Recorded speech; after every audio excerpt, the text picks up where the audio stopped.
அவரால தான் பல குடும்பங்களும் இன்னைக்கு சினிமாவில் சாப்பிட்டுக்கிட்டு இருக்காங்க. அது மேடம் ஏன் மறுபடியும் இதை ரிலீஸ் பண்றாங்கன்னா மறுபடியும் யாருக்குமே கையெழுத்து போட மாட்டாரு. ஆனா எனக்கு போட்டு கொடுத்தாரு எங்க அண்ணன். அந்த அளவுக்கு நான் ஒரு மேல உயிர். என்னுடைய மூக்கை வந்து ரத்தம் வந்தது, என்னுடைய பல்லு எல்லாம் 3 பல்லு உடஞ்சிருச்சு, இடிச்சிட்டாங்க. நேரம் எங்க வந்தேன் தெரியுமா? எங்க அண்ணனை கோயம்பேட்டில் வந்து விழுந்து கூப்பிட்டேன். அண்ணன் உங்களுக்கு நல்ல மரியாதை செலுத்துறாங்க எல்லாருமே. இறந்த பிறகு திருப்பி 10 நிமிஷம் இருந்துச்சு. ஏன்னா பாப்பாங்க அப்படின்ற ஒரு நம்பிக்கையை வந்து எனக்கு அந்த படம் கொடுத்தது. அவ்வளவு பெரிய பிரம்மாண்டம், ஒரு ஆச்சரியமான ஒரு பிரமிப்பை அந்த படம் கொடுத்துச்சு. அந்த அந்த படத்துல வந்து லியாகத் சாரோட வசனம் ஆகட்டும், நான் ஒரு ஷோல வந்து லிட்டரலா என்ன 36 இடத்துல கிளாப்ஸ் டயலாக் மட்டுமே இருந்துச்சு. ஸோ பிரபாகரன் வந்த காலகட்டத்தில் அது வந்து விஜயகாந்தோட பெரிய படம். அது ரெண்டாவது வந்து இளைஞர்களுக்கு ஒரு மக்களுக்குமே வந்து ஒரு எழுச்சி ஊட்டக்கூடிய, மக்கள் புரட்சிக்கு ஒரு வழிவகுக்கக்கூடிய ஒரு நல்ல ஒரு திரைப்படம். அது எத்தனை ஆண்டுகள் கழித்து பின்னால் வந்தாலும் வந்து எப்போதுமே மக்களால் வரவேற்கப்படும். அது கேப்டன் பிரபாகரனோட நடிப்பு வந்து அபாரகரமான நடிப்பு இல்லை.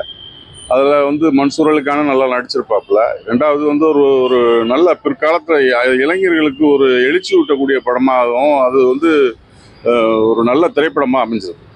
நான் வந்து பார்க்கும் பொழுது என்னோட 35 வயசில் பார்த்துருப்பேன்னு நினைக்கிறேன். இப்போ எனக்கு 55. 20 வருஷத்துக்கு முன்னாடி வந்த படம் தானே இது. ஆமா,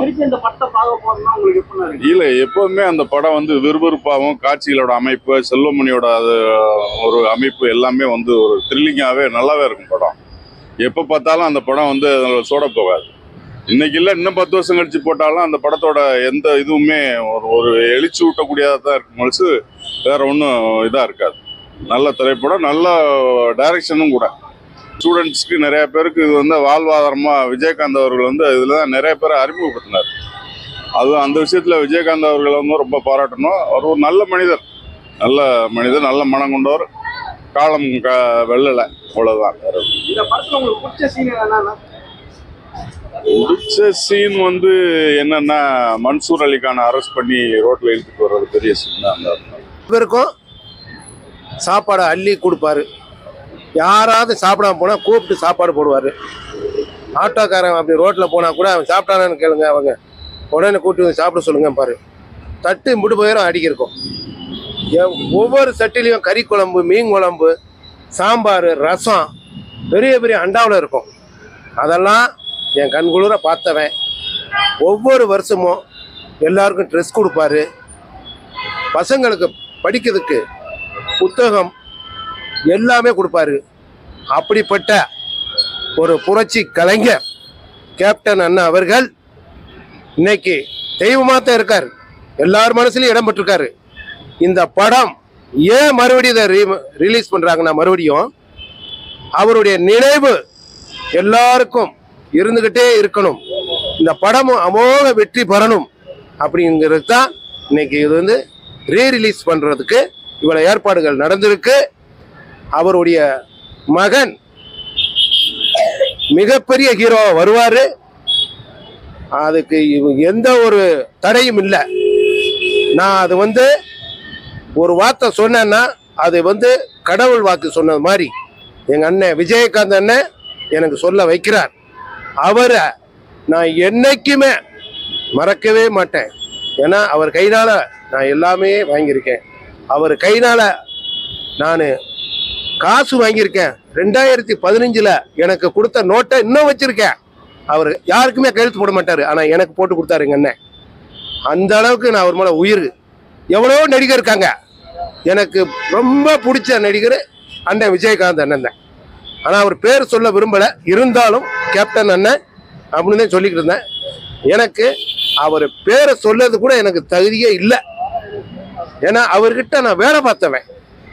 எனக்கு சோறு போட்டவர், எனக்கு சம்பளம் கொடுத்தவர், ட்ரெஸ் கொடுத்தவர், அப்படிப்பட்ட மனிதன். ஆனா அவர் இறந்தப்ப அவர் பாடி பின்னாடி வருது, அதே வண்டியில டிரைவரோட உட்காந்து நான் அழுதுகிட்டு போனேன். அவர் தான் எனக்கு ரொம்ப பிடிக்கும். ஆனால் நான் டெய்லி நைட்டு அவருடைய பாட்டு கேட்காம தூங்க மாட்டேன், அவருடைய டயலாக் கேட்காம தூங்க மாட்டேன். இந்த ஃபோனில் அவருடைய இதுதான் பூராமே இருக்கும். அதே மாதிரி அவர் அடக்கம் பண்ணி 1 மாதம் கழித்து நடிகர் சங்கம் எல்லாம் மரியாதை செலுத்துகிறாங்க. அப்போ நான் காமராஜர் அலுவலகத்தில் எல்லாரையும் கூப்பிட்டு உட்கார வச்சு அந்த மீட்டிங்கு முடிஞ்ச உடனே நான் நேரம் எங்கே வந்தேன் தெரியுமா? எங்கள் அண்ணனை கோயம்பேட்டில் வந்து விழுந்து கும்பிட்டேன். அண்ணன் உங்களுக்கு நல்ல மரியாதை செலுத்துறாங்க எல்லாருமே, நான் நேரடியாக உங்கள்கிட்ட வந்து சொல்லதுக்கு வந்திருக்கேன்னு விழுந்து கும்பிட்டேன். அப்படிப்பட்ட அண்ணன் எனக்கு ரொம்ப உயிர். கேப்டன் இந்த படத்துல நடிச்சது மிகப்பெரிய இது. அந்த ரத்தம் சிந்தி நடிக்கிறாரு தெரியுமா? அந்த துப்பாக்கி கன்னை தூக்கிட்டு வர்றாருல, அது ஒண்ணு. அந்த ஃபைட்டு அவரை மாதிரி ரியலா ஃபைட்டு யாருமே பண்ண முடியாது, எல்லாமே டூப்பு தான். ஆனா இவர் எதுவுமே நேச்சுரலிட்டி தான், அவ்வளவு அருமையா பண்ணுவார். இந்த படத்துல தாங்க நிறைய பேருக்கு மிகப்பெரிய பேரே வந்துச்சு.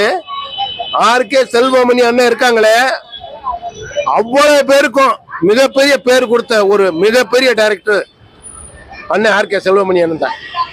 அவரால் தான் பல குடும்பங்களும் இன்னைக்கு சினிமாவில் சாப்பிட்டுக்கிட்டு இருக்காங்க.